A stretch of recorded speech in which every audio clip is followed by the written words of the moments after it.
I quit my dream job in tech so I can design a lifestyle that I actually want.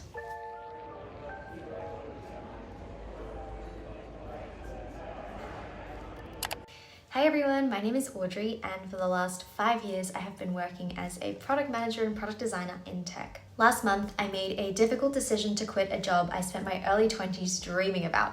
It had everything I wanted in my career. It was a fast-growing early stage startup. It was a role that straddled both product and design. In the middle of a tough project, it just dawned on me that I am spending my precious 20s building someone else's dream. I am incredibly grateful for that experience because I have learned a ton about running a company, what it takes to build a winning product, and what great design really looks like. I turned 27 really soon, and I've been starting to freak out about getting a year older without ever stopping to think about what I really love doing. Right now, I don't have kids, I don't own a house. So this feels like the moment to lock in and really dedicate time to exploring what it means to live a fulfilling life for me.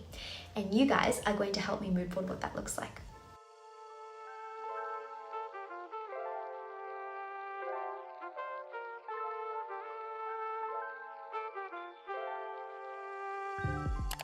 There are 5 areas that I'm tracking, and it starts at professional, which is the stuff that I'm working on that makes money. We have projects, which is a space to channel my creativity.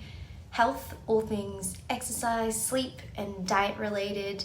The lifestyle category, including hobbies and travel.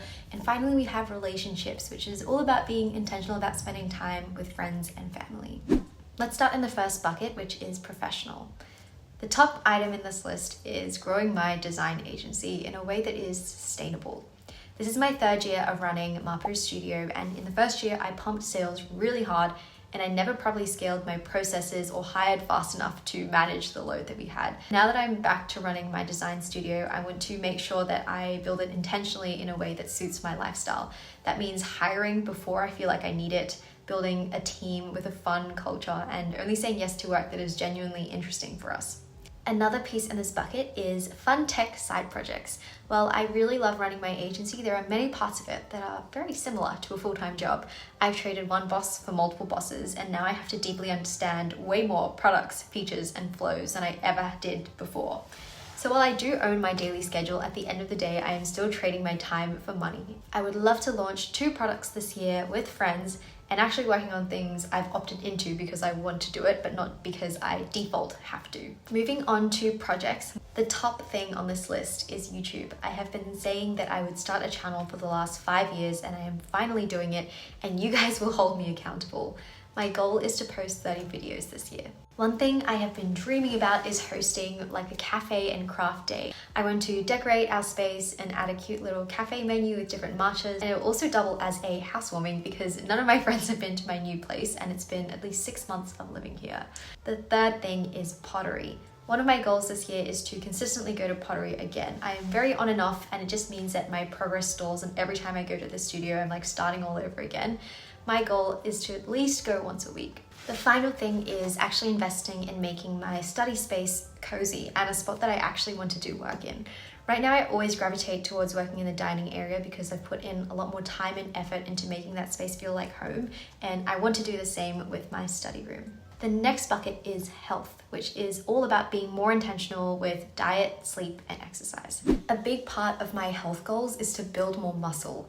I want to maintain my current body fat percentage, but increase how much lean mass I have. I'm sitting at around 36 kilos of lean mass, and I would love to get that to 40. This is the hardest one for me, and it is eating out less than 3 times a week. If I was living by myself, I would eat out every single meal. Especially if I'm working full-time, I find no joy in cooking because it feels like something that I need to do that is a chore. But this year I want to lean into cooking, meal prepping, and having better control of my diet. On exercise, I want to go to Pilates consistently. I have always been a Pilates dabbler, and I'll have months where I'll go very regularly if my local studio has some sort of challenge, but on default, I'll go maybe once every few weeks. My goal is to go 3 times a week. I want to read at least 5 books this year. That is a terribly low goal, but I haven't been reading regularly since maybe I was 20.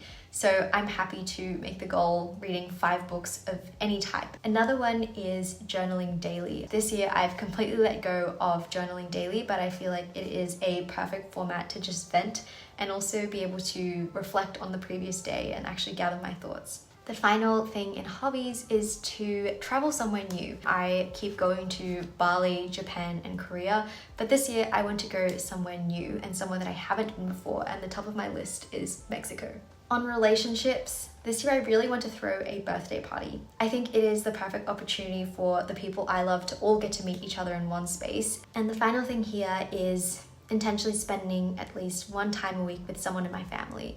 Ever since I moved out, I spend less and less time with my parents and my brother, and I would love to be more intentional about ensuring we have quality family time throughout the week. Thanks for tuning in, and I hope you guys enjoyed being along for the ride while I mood board what my dream life looks like for 2025, and I hope that you do too. Bye!